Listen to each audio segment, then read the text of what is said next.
remain standing as Ann Wall, shareholder of Von Briesen and Roper, comes to lead our invocation.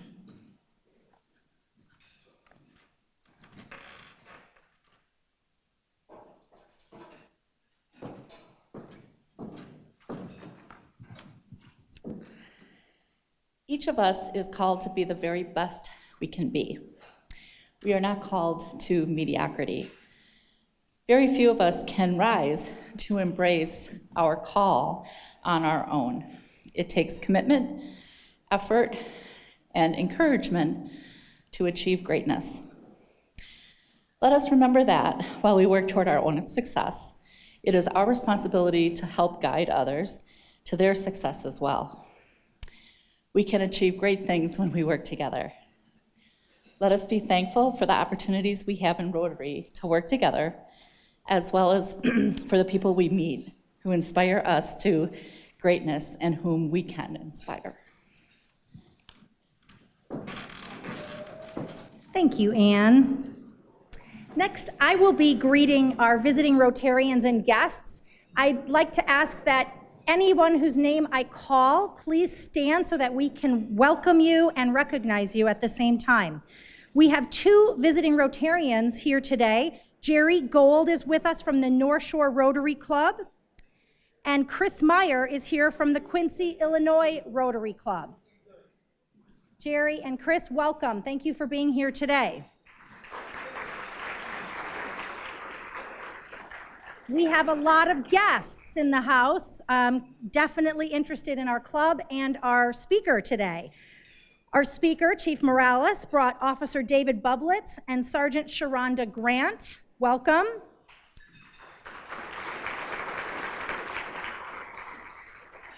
And the following are guests of my fellow Rotarians: Vidal Colon, Annie Schwartz, Bree Spencer, Carol Wolcott, Chris Gatsky, Jane LeCapitan, Jennifer Harper, Jennifer Lopez, Katie Sanders, Mary Reevy, Patty Angerer, Dolores Mishlow, and Norm Mishlow, and Ruth Patterson.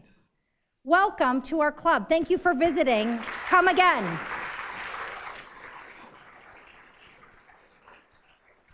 We have a little bit of club business before we dive right into our program. You all know that my favorite part of being up here is being able to call on someone to introduce a new member, and I have that privilege one last time today. And with that, I'd like to call upon Charlie Evans, who will do the honors. He's the Director of Marietta Investment Partners. Charlie, take it away. Thank you, President Anton. It is my great pleasure today to introduce you to our newest member, Ryan Robers. Ryan is a partner at Thiel Design in the 3rd Ward, where he holds the position of Interactive Director. As such, he leads all the company's digital engagements. It was on one such engagement 3 years ago that I first met him and was immediately struck by his warm and enthusiastic demeanor. As we worked together, he impressed me and my colleagues with his professionalism and artistic expertise. Ryan's talents are homegrown.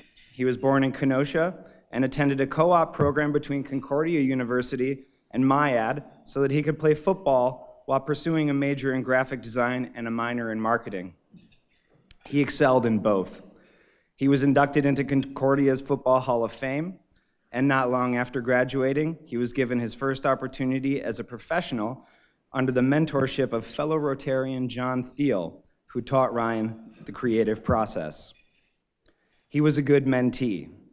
Ryan has done award-winning work in every industry, but most recently, he received a Marketing Excellence Award from the Society for Marketing Professional Services for his work with R.A. Smith Engineering, and also an American Web Design Award for his work with cast iron luxury living.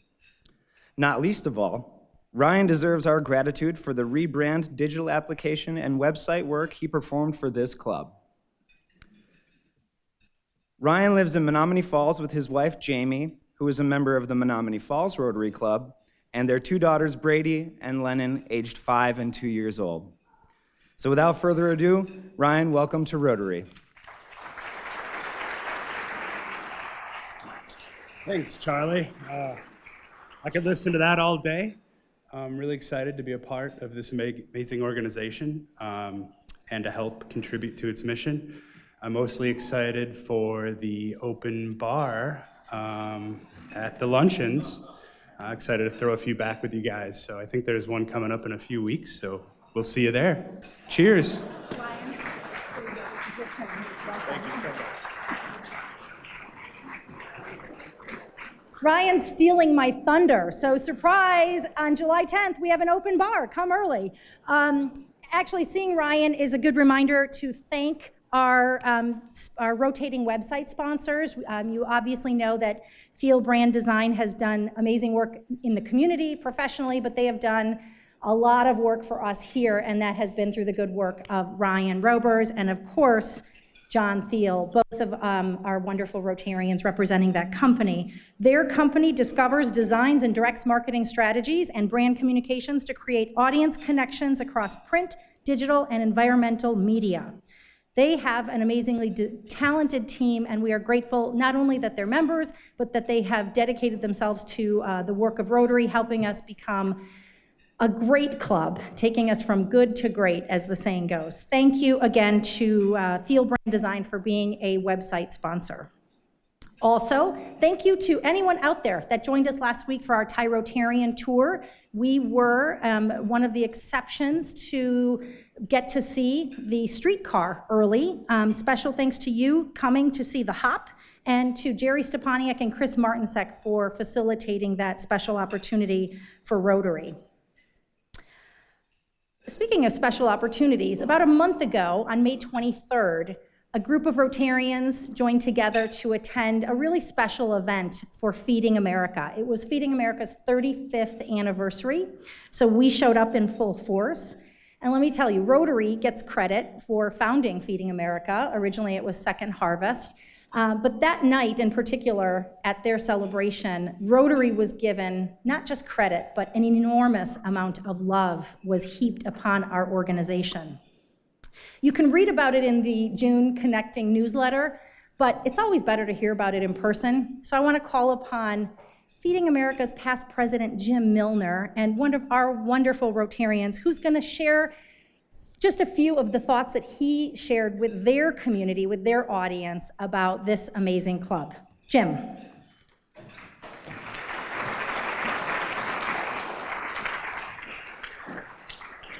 Boy, I didn't know it was so slippery up here. Did you say J-Lo was here, Jennifer Lopez? Man, I got excited when you said that name. Listen, I'm going to give my report, but I'm going to do it in a story form, if that's okay with you. So, as past chair of Feeding America Southeastern Wisconsin and a 15-year member of this downtown club, on May 23rd of this year, I had the honor of serving as one of the keynote speakers for the 12th annual Feeding America Grateful Plate Gala. And I was representing you. I was representing this club. And the feedback, the inspiring words shared that evening motivated individuals to donate about $126,000 in an hour and a half. The total revenue generated that evening was just about $300,000 to support feeding the hungry. And why is this message so important? Because of the people in this room and the people that came before you. You are doing some amazing work. Give yourselves a round of applause very quickly. Would you do that? I'll be quick, but yes, the genesis of Feeding America started right here, the birth child of downtown Rotary. I shared that night two important names of individuals that carried the heavy load. And one of them was Art Reamer, and the other one was John Walker, 1980 and in 2002. And because of their commitment to feed the hungry, Feeding America served last year more than 26.6 million pounds of food. We did that, folks. The image I had in my mind was, what really drives the success of Rotary? And as I thought about our projects, every project starts with the four-way test. I can only imagine that Art and John, what they must have said when they asked themselves this question. And I'm going to run through them very quickly. So the first one being, is it true? And I said to myself, yes. We know that 1 out of 9 adults struggle with hunger. We know that 1 in 6 children struggle with hunger each day. And then I went to number 2. Is it fair to all concerned? And I said, yes. We know, and I'm sure you will agree, that hunger does not discriminate against age, skin color, gender, sexual orientation. It doesn't matter. And then number 3, will it build goodwill and better friendships? And I said, yes. As we break bread together this afternoon, we know that the first step to building great trusting relationships is by appreciating each other while we are eating good food, as we do every Tuesday. And then finally, number 4, will it be a benefit to all concerned? And then I was reminded of something Jim Sneed said. When we feel stress and hunger, our body releases something called cortisol. And that cortisol impairs our ability to think and to make good decisions. In a toxic culture, we are biologically more likely to make a bad decision or do something that is ethically questionable because of that. So I believe when people are hungry, they make poor decisions. Their ability to self-manage is so low that they take their own responsibility and make it someone else's, and we do harm to each other. As I close this report, I say this. Let's show each other some love this afternoon. Can I get you to stand up for just a second? Hurry, because they only gave me 2 minutes and I took 3. Turn to the person next to you, your fellow Rotarian, and just say to them, thank you for changing our communities.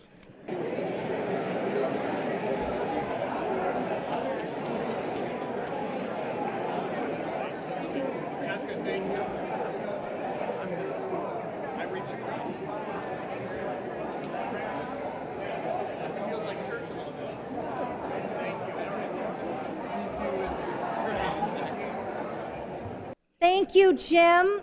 Let me tell you, everyone, if you felt captivated for those 3 minutes, he held the audience's attention at that gala for a duration of time. No one checked their phone, no one got up. Jim represented our club eloquently, passionately, and of course reflecting the dedication not just to our club, but to the organization that he served in leadership. So Jim, thank you again for being here to share that message. And I want to say thank you to all of you for what you do to support Feeding America and Rotary. And with that, I'd like to turn the podium over to Kent Laverne, who is the Chief Deputy District Attorney for the Milwaukee DA's office, who is going to frame and introduce our program. Take it away, Kent. Thank you, President Joanne. Good afternoon to all of you. I'm pleased today to introduce you to our new police chief for the city of Milwaukee, Alfonso Morales.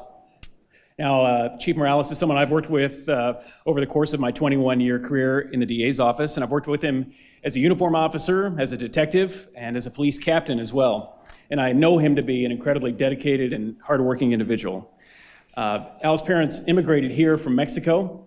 However, he actually grew up in a North Side neighborhood near 33rd and Garfield, and he and his family still live in the city today.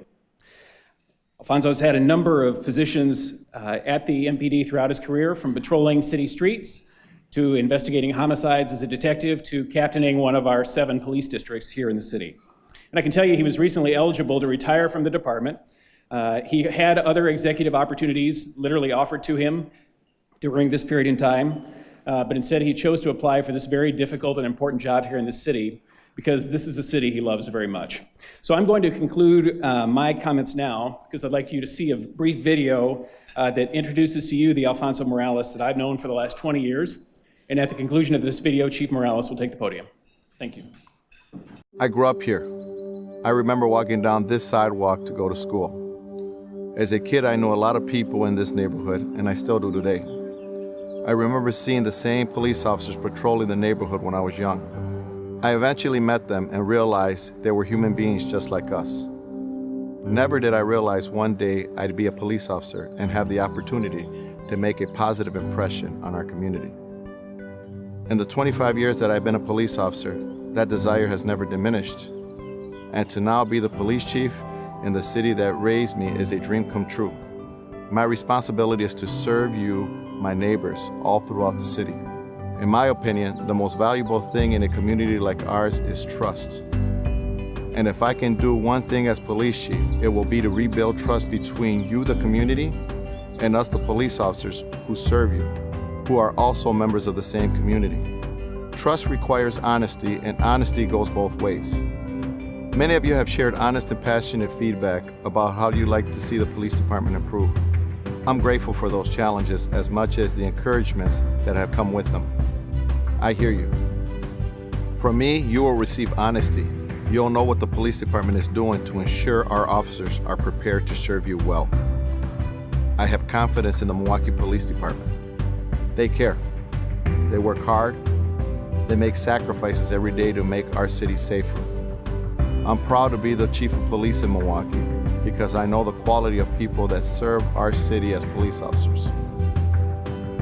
I will also defend our officers when they are right and will admit when members of our organization are wrong. So if there is ever an incident where one of our members makes a mistake, unnecessarily escalating a situation, I'm going to be honest and transparent about it. In those instances where we have made mistakes and are wrong, I'm sorry.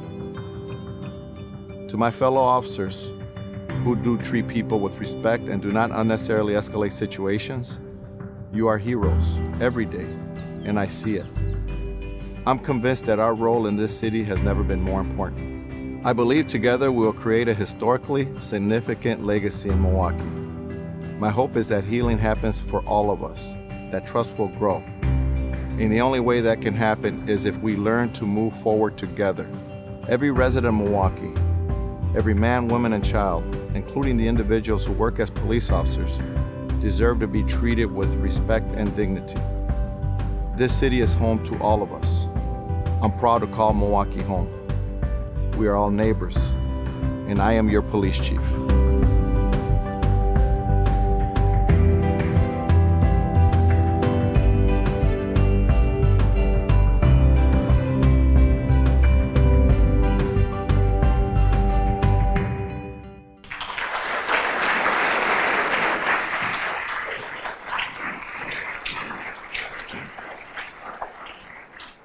I was told media is not going to be here. What the heck? Just kidding. Just kidding.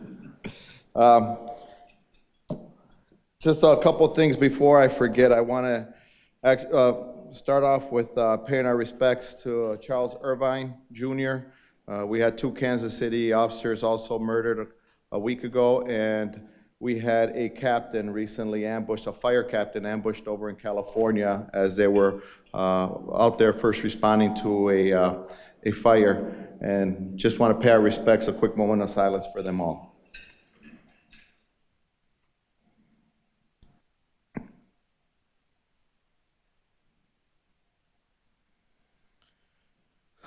I want to give my thanks because I know 20 minutes is not enough for everything I want to say, but I want to start off with some thanks. I want to thank the Rotary Club for the urban stables. That is going to fall right into the plan of the Milwaukee Police Department when we talk about community-oriented policing and working with organizations that can help the city. For the Rotary Club, thank you very much. And this isn't the only thing that you've done. Another story I want to share with you, 32 years in the making. Milwaukee is a city with a small town feel. And I always say we're 1 to 2 degrees of separation here. And I'll tell you a little bit about myself and where it comes back to you, the Rotary Club, and I'm here because of people like you. I found myself here. I didn't say I wanted to be a chief. Being a kid growing up in this area of Milwaukee, where I went to, being a family of 10, I went to St. Thomas, St. Anne's, and ended up in high school, Milwaukee Tech. Probably a little different than you is the upbringing. Being second generation Mexican, it was get a job. But I'm gonna share a story before I get into the details of my private life. I played for Milwaukee Tech football. Class of the football team of 1986 made it to the state championship. The first time a city of Milwaukee MPS high school made it to the state championship. And Tech students, I mean, some of us, well, it was just blue collar. I'll leave it at that, blue collar kids. And when you go to state finals, you needed turf shoes. Camp Randall is turf shoes. You don't have the cleats that you use for normal grass. The coach at that time, Frank Budish, was wondering how the heck am I gonna get our team, 50 kids, suited up with turf shoes? We can't afford it as a school, and the kids can't afford to get turf shoes to play in the state championship. He reached out to a couple of friends, Attorney Gimbel and Attorney Guerin, and he reached out to them. They bought shoes for the entire Tech football team.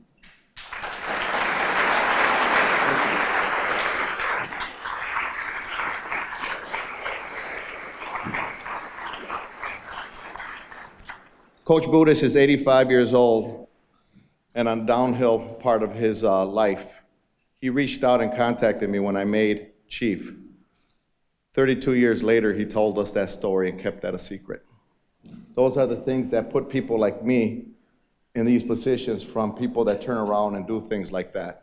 It just goes, it goes that far, and it still gives me, when Budish told me that story, it gave me goosebumps, and it gives me goosebumps to know how closely connected we all are and the importance of working together. And that's, you know, when I talk about my childhood, going to Milwaukee Tech, my first and only goal was, what does Tech do? It shows you a trade. You learn that trade. It's an important trade that you can learn from Tech, and you can get a job from Tech. There's a lot of plumbers, people that have their own plumbing business, electrician business that came from Tech, and there's several city leaders that came from schools like that. The educational staff, more importantly, one of the coaches, David Boritz, his son is retired, and the athletic director over at West Point did not allow me to get a job right out of high school. He and other coaches pushed me to get my, further my education, and I ended up going to Carroll College, never knowing that I was going to be able to do that. He did not allow me to leave. I'm on my senior year telling people I'm going to go to college, but I hadn't even enrolled. It just shows you how people get you where you need to be. And Carroll University now is also a reason why I'm here. There's several people, and if you don't get, in 20 minutes here, if you don't get the gist of what I'm trying to say here, training and mentorship, you reach out to people, and that's what a community does. You don't let that person, you see talent in a person, you help that person out. And that's what they did to me, and little did I know, now I'm in a position where I'm training and I'm mentoring others. I'm being a part of the community to help coach young kids. I did that for 7 years, and as soon as my son and daughter are now through their high school career, I want to get back to that, to give a part back of what was given to me, all from the city of Milwaukee. So if you think I'm not committed to the city of Milwaukee, I can tell you the history about the city, from the naming of streets to the cultures that grew up in certain areas of the neighborhood and the transitions. I know a lot about Milwaukee, and I love Milwaukee. So what do I plan on doing with the police department? Being here, never knowing I was going to be a cop, little did I know I was going to be the chief. Here's where I plan to be, and I never want to pass the buck or push the blame on anybody. There is when it comes to law enforcement, there are think tanks that go on all over the nation, all over the world, and there's studies, and they come up with different ideas. And when you come up with ideas, what I've seen in the last 10 years is a reduction of staffing and more of a cops on dots technology, data-driven department. Good ideas. Again, we went wrong in certain areas, but good ideas, good concepts, where you show presence in crime-challenged neighborhoods. But when you push the agency or you push your members to be in a specific area, use presence, stop everything that moves, present the data in a way where it can be misunderstood, it creates the adverse effect. And what I mean by the adverse effect is you start losing trust in the agency that's trying to reduce crime. You lose trust in the police department. You you have a hard time understanding the concept, and then the data that is used to reinforce why the officers are there then gets misinterpreted. And the example I will give is I was at an FPC meeting in 2014, and an area that we had picked, data will show you there's 2 boxes in the city of Milwaukee, a box on the north side and a box on the south side, where the majority of your crime happens in the city of Milwaukee. And we went even so far as to pick a 2 square mile area that we call the Center Street Corridor. That's where now 30% of the crime occurs. And the strategies was high law enforcement visibility, stopping the vehicles that you see that the data shows are involved in crimes. Let's just throw Dodge Caravan in there. And now you reinforce that officers have to do this type of policing, stopping these type of vehicles and high traffic visibility to reinforce, you're gonna stop or deter crime. But what that did is, you had people that came to the Fire and Police Commission meetings that indicated words like this: I live on Sherman and Center. I work at Master Lock. Master Lock is 32nd and Center, between Center and Wright. And I own a Dodge Caravan. And I have a driver's license. And I own my home. And every time I drive there, I'm missing, and it's my fault that I forget to replace the license plate lamp, but I get pulled over every day. And I'm tired of getting pulled over every day. Tell your officers to stop it. That turned on the light bulb in my head to say we're over-policing the neighborhood, and we're now have that adverse effect. Here's a person that lives in their community, works in their community, law-abiding citizen in their community, but the police is stopping those type of people. Then when you hear me say regain the public trust, when things go wrong, and we do make the mistake, is that family going to support the police? Most likely not, because of their negative interactions. Have we known the community and go back to community-oriented policing, reduce the number of officers we have in those areas, get back to the same officer in the same beat to get to know their neighborhood, now you regain that public trust. And that's the goal. So how do we do that? We do that by, again, removing the officers. I disbanded our NTF that was tasked with overpopulating an area with squads. Move them back to the district, because here's another problem. Response times were not an issue for the department. But response time is an issue to the citizen or the resident of the community that calls the police. If it's an emergency, you want the police there. Even if your house was burglarized, which most likely you'll hear is the actor on scene. What burglar sticks around on scene? Very rare, unless it's a bear or something like that. But very rare do you have or even a robbery, is the suspect on scene? No, they fled already. But you still want to report your crime. And 4 hours for an officer to respond is unreasonable, especially if you don't live in the area that's economically challenged. So now, if I do live in a decent neighborhood, and I'm not where the shots are being fired, but my house does get burglarized, I still want police services. By moving the officers back to the district, and we're always going to struggle with staffing, but by moving those out to include our cycles who can expedite an accident much faster than a beat cop, the response times are greater and our community relations get better in those neighborhoods.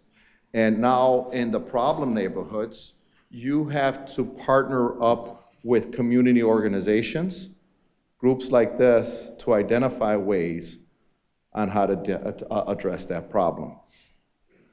One of the things we did immediately when we got rid of the NTF, that Center Street corridor area, you'll hear me talk about it. It's a huge success, but we removed the officers from there, and we're able to reduce violent crime. And we did it by engaging with community. You have Safe and Sound here that plays a role in it. You have our Office of Violence Prevention that plays a role in things like this. But they're not the police. Those organizations have an obligation, in my eyes, to partner with us, but go out there and see how they can get the good residents in their neighborhood to interact and be more visible than the negative people in those neighborhoods. And you'll hear me say that 10% of the people are a problem, no different than the police department. We have, the majority of our officers are officers that have good intentions and have good thoughts behind what they do. But we also have a percentage of people that eventually make their way out of the department and understand that it's not the field they should be in. That's the nature of the beast when you're working with 2,000 members. No different than any organization that you run. You hire and fire employees. And that goes to the same in our community. It's 10% of the people that cause the majority of the problems. And by addressing our violent crime through shooting reviews, identifying who's involved in the shootings today, and looking at that through a multifaceted approach. Are these shootings occurring? Is the geo area causing a problem? Then you use problem-oriented policing, and that's the district's level responsibility to work with community organizations that are strong in those neighborhoods to help engage with the community. And our job is to focus on the 10%. By reestablishing and refocusing our members on the police department, we're able to do that. The Center Street corridor, which under our prior administration pulled in local, state, and federal agencies, used our violence reduction network out of Washington to help strategize this area of police, this philosophy in policing, could not reduce the numbers. The numbers kept increasing. And the way we did it, by less resources, but actually focusing on the problem, dropped our non-fatal shootings in that 2-mile area by 46%. And we're down 1 homicide, but there haven't been any homicides in the last month in that 2-mile area, which is one of your high drug, high crime neighborhoods. And we did it with less people. So it's focusing on that 10%. It's focusing, bringing in organizations, and we're really calling organizations to task. I'd like to do more of that. I thought we'd be more engaged with our communities, but what I came into at the department were three issues that I'm trying to repair, and I know questions are going to come up. The collaborative reform report, the draft, the ACLU lawsuit, and obviously the Sterling Brown video, which I won't talk too much about because of the litigation that's going on. But those were 3 issues that I have, were on my desk that I have to deal with. When I make it past those 3 obstacles, we will get back and really reinforce what community-oriented policing means to the department. Just in short, during the collaborative reform research, a B cop was asked, what is community-oriented policing, and what is your role in community-oriented policing? And the response from the B cop is, that's not my job. My job is to answer to assignments. That's our other officers that are our community liaison officer, or community prosecution unit team. That's their job, is to work on community-oriented policing, not mine, which is why we got the negative ratings in that draft, along with the way we did our subject stops and traffic stops. But that's what I explained to you. The cops on dots was not working in Milwaukee. Good ideas. Don't ever think that I'm knocking them, but there's ways to go about it, and it ran too long in the department where it needed to change, and we needed to get back in focus. And my push is to bring that beat cop. And what I mean by beat is they could be in a squad car, but they got to be able to park that car in their small geographical area and get out of their car and meet the residents in that neighborhood. You saw the neighborhood I grew up in, and we knew our officers. Sometimes we didn't know them by name, but we knew them by face. And even the stories that we hear today, what are we doing with our juveniles? What are we doing with our youth? Again, if we focus on the real problem, the 10% of the problem, what can we do with the youth that can make their way out of there? Coming from a family of 10, don't think the police didn't come to my house. And, I had a brother that liked to play with fireworks. He didn't go to jail. The police officer walked him to the house, knocked on the door, and spoke to my dad. Community-oriented policing. The parents and the officers, spoke about a problem that was going on. And my father recognized the officers that were in the neighborhood. We have to come back to that type of policing. And we often say it takes more officers to do that. I think it takes officers to be assigned to a geo area. The South Side that has brought up Captain Alex Ramirez, I've been tasking them with research, and because the areas were small 10 years ago, they were called squad areas. That was your beat. And geographically, you could get to know everyone there. And there were officers that when they were out of their squad area for an assignment, heard a call come out, respond for the domestic violence at this address. You would hear the officer say, "Those are the Joneses. I know them. I'm responding. Just give me a few minutes at this assignment." And they knew how to resolve the issue, or they knew who was going to be dealt with. Don't want to say we're going back to squad areas, but another idea would be neighborhoods. I'm the beat for the Clark Square neighborhood. I'm the beat for the Walker Square neighborhood, Harambe neighborhood, Washington Heights neighborhood. But if you become that, then those organizations can get to know you. So those are the ideas that we're going. We're now, not just the residents, but the neighborhood organizations can now say, these are the officers that are responsible for this neighborhood. And we can work together on identifying solutions to better the neighborhood or engage with the community. That's where we're going.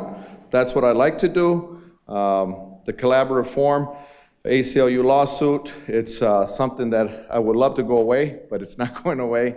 A lot of stress on those issues, because it involves consultants that come in and help review the activity for the police department to tell the courts they're abiding by what our agreement is, otherwise we go to court, to trial, or they're not abiding, and then we end up going to trial. So those are things that I have to make decisions, strong decisions that affect the organization. Obviously, I'm telling you that I didn't agree with some of the strategies and just how they digressed. The strategy itself is not a bad strategy. It's how things digress, and or they turn out when you leave them long and don't maintain them. So in that aspect, things that are in a collaborative reform report in the ACLU, I agree with. And we're making changes, as I told you, to fix some of that. Training is going to always be a constant. But I'm hoping I can pass that hurdle and really work on changing the department. You will see that the police department will not be responsible for just 2 boxes, but will be responsible for the city of Milwaukee, which is what our patch says. And that our officers, our captains, our inspectors, assistant chiefs, all the way up to me, understand the importance of what our responsibility is. That's what I want to push in a short 20 minutes. If I was able to get my message out. If not, I can also answer a few questions.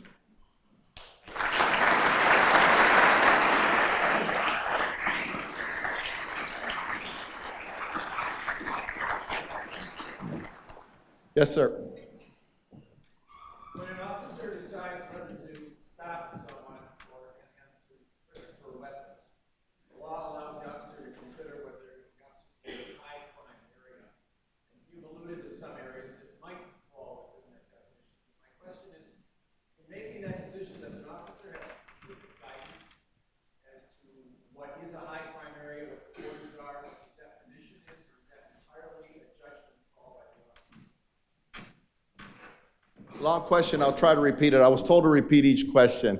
But basically, the question is, what does an officer utilize to explain the stop and frisk to the point where does a justification come, or is it, in a sense, policy? And there is policy. We have policy 085. It's the citizen contact policy. And here's where it'll explain in a little more detail what that is and how it changed from the past to the present. The citizen contact policy indicates that you need reasonable articulable suspicion to stop somebody in your actions. The articulable part is I need to be able to explain it now, not explain it after the fact, even though there might be some excitement in that stop. In other words, reasonable suspicion to execute a stop will include the high crime neighborhood. This is where technology has taken us. Every roll call, we have data that shows where the crime is occurring in your area, what type of crime is occurring in your area, and what are the open cases that aren't in your area. So if the officer, let's just say the officer that does pay attention, again, we have good and bad, but let's just say the officer, more the good. So the good officer gets out there and says, I'm gonna look at this data, and there was 2 robberies that occurred in this block that I'm going to patrol. And in this, there's a description. And I know that in this robbery, there is the subject is using a firearm.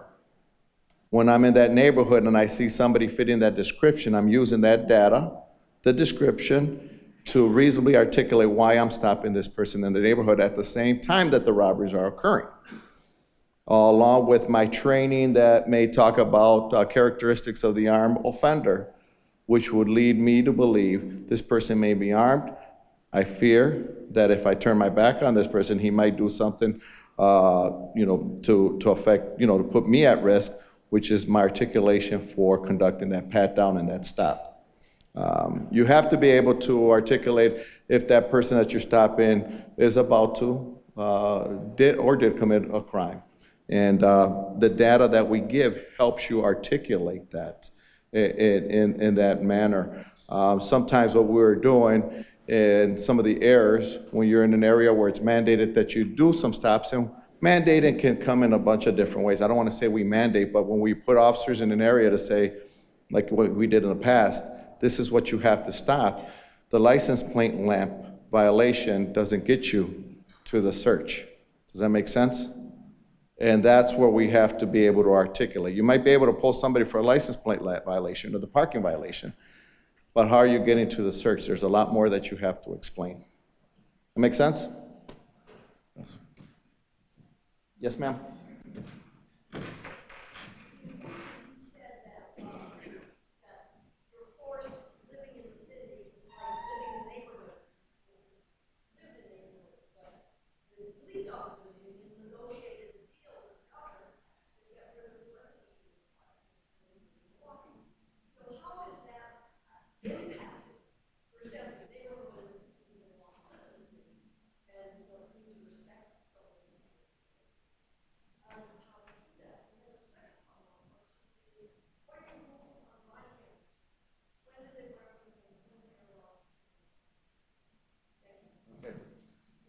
First one is residency. The second one is body cam. I knew we were eventually going to get to the body cam question.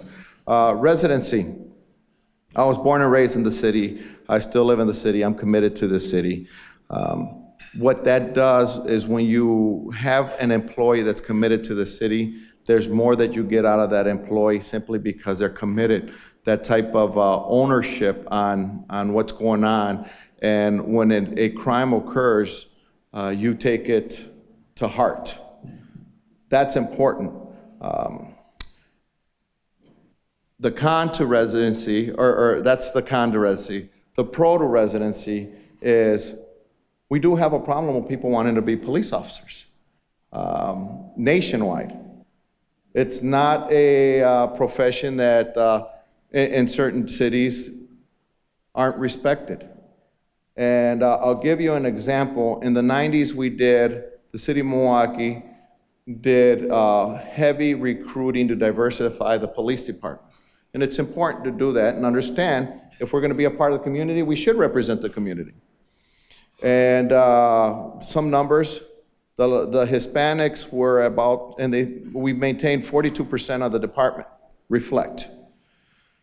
The African-Americans within the department in the 90s made it up to 36%. And Milwaukee is now roughly mid-40s of the population. Yet on the department, we're 36%.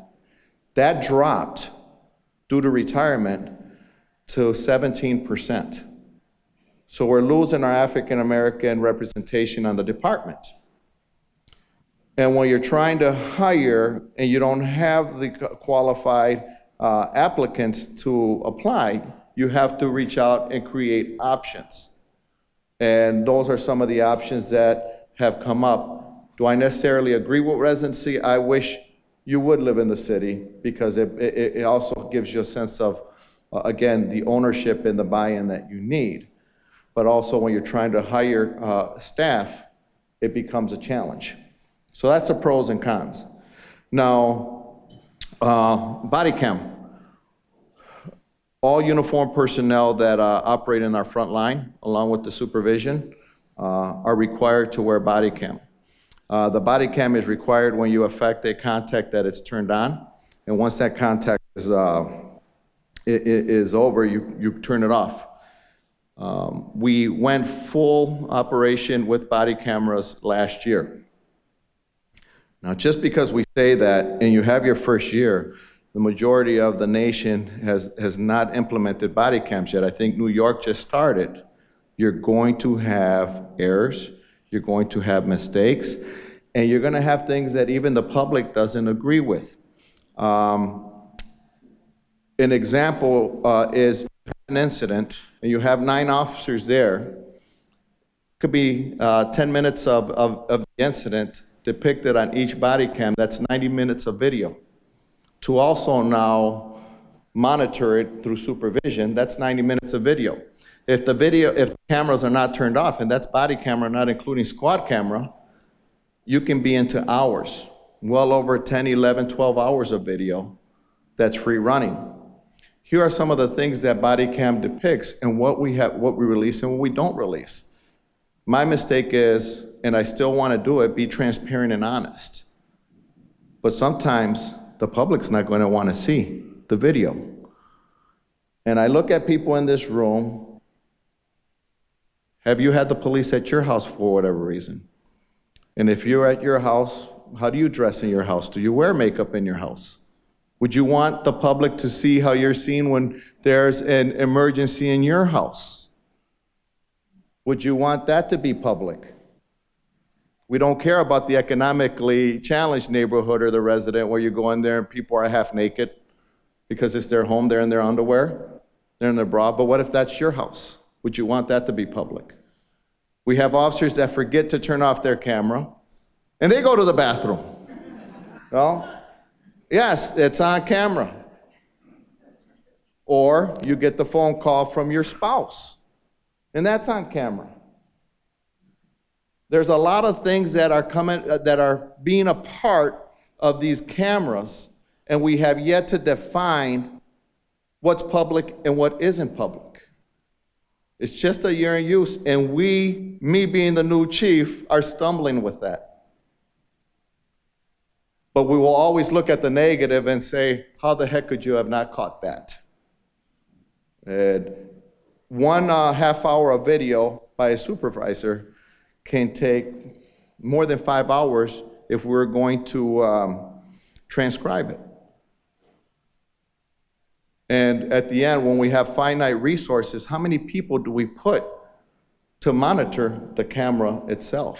So there's a lot of unknowns that I can't answer when it comes to cameras, but every time we pull that camera, peel the onion, there's more things that you have to be aware of. Yes, sir.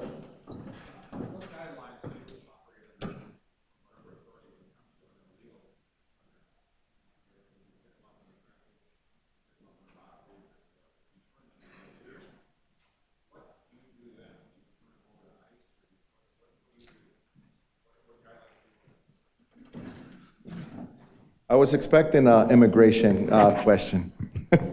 No, we have a policy. When we contact ICE is when that person committed a crime, or we contact ICE when there is a serious event that the person is a victim of a crime, like a homicide. We will contact actually the Mexican consulate if there's a family member that's here from another country and they're a victim of a crime like homicide. And we contact ICE when there's a crime, the person committed a crime. What is the definition of a crime? It varies. Sometimes they may be an OWI. The OWI, I can share with you a story why in some cases it may be an OWI when there's been a serious accident or that person was involved in more than one. We have officers that are on limited duty when they were hit by a subject in an OWI. I remember as a detective interviewing this person, and the person fled the country, so was never held accountable for things like that. But I often do, when I do these community talks in the Hispanic community, if you're involved in criminal activity, expect the police to get involved. But our other goal is to engage in community relations with the community, because oftentimes it's the immigrant community that is heavily targeted by criminals, and those people those crimes go unreported because of fear that if they come in contact with the police, they're going to get deported. So there's a strong message that we report that we say we don't want this crime to go on, because if it goes underreported, it's just going to grow, and we have to stay on top of it. So we need that community relationship, but if you're involved in criminal activity and it comes into our attention, then we do have a policy where we will work and report. Detainers, usually those happen at the county jail. Once we arrested somebody, the detainer will come up and then the county sheriff's office deals with it. There was one, yes ma'am. Thank you for your service. How will you define your success a year from now? I hope the Fire and Police Commission does the study again, but coming into my tenure, the climate survey on police community relations were pretty low, dissatisfaction towards police services. I hope to change that. And I also hope, and again, you'll never hear me take credit for it individually, but I hope that when crime goes down, we can say it was a community that helped reduce crime, not just a law enforcement chief here that says, look what I did. One more. Yes, sir. Chief, are you operating in full force now? And if not, what would it take to get to full force? What would that number be? I'm still trying to, the question is, what would it take for the department to run at full force? That's a hard number to explain. I can tell you right now that we're down over 100 officers per the numbers given to me to date. There was numbers 10 years ago where if we use those numbers, we'd be down maybe 300 members. I can tell you that between 1990 and 1997, we had 2 classes of 60 going on every year, and 3 of those years we had 4 classes of 60. So every year we have an increased numbers of people that can retire, and it started in 2015 with the 25 and out. And on average, people are leaving with 27 years on. So I have well over 400 members that are eligible to retire, and every 6 months, some of that grows and decreases. So we have, it's going to be a constant for the next 5 years until we can get a handle of the retirements.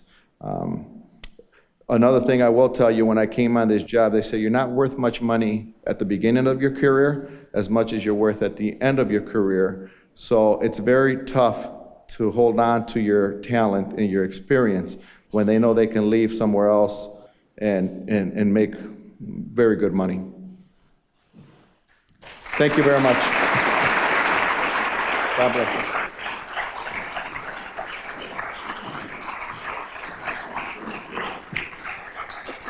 Thank you, Chief Morales. Now, everyone in Rotary knows this is the time when we should, by now, recite together what I'm about to say to you.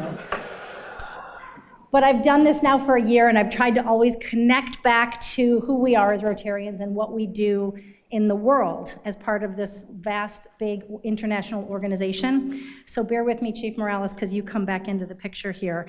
We know that one of the things that police departments have to do is they have to be a deterrent. They have to prevent bad things from happening. Rotary does that, right? We prevent bad things from happening through our work as an international leader to Thank you. We are the international leader when it comes to the eradication of polio. Since 1979, we have collectively, worldwide, reduced polio cases by 99.9%. The job's not done. Every week, we pay tribute to our speaker by making a donation to the Rotary Foundation. This week, we're doing it in your name, in your honor, for the gift of your time with us today.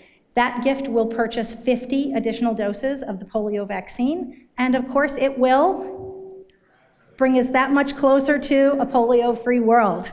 So on a personal note, I just want to say Chief Morales was the district captain in Walker's Point. So personally, I know what a great leader he is in that neighborhood, and we know that you will be a terrific police chief for the city as long as you can take it. And we're glad you're in that role.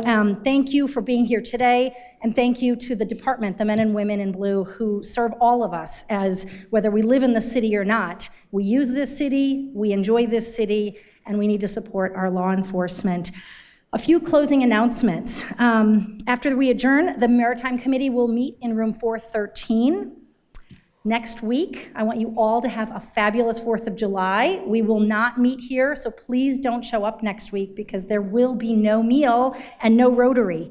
But I invite you all back on July 10th because, as Ryan let you all know, if you come at 11:30, there's a bar waiting for you. There's this changing of the guard ceremony. I get to switch to be out there with you very soon, and we get to welcome in our incoming president-elect, Ed Krishik, which we will do with joy and celebration on July 10th. With that, I wish you all a happy 4th of July. I dressed for the occasion, and have a great rest of your week, everyone. Thanks for being here.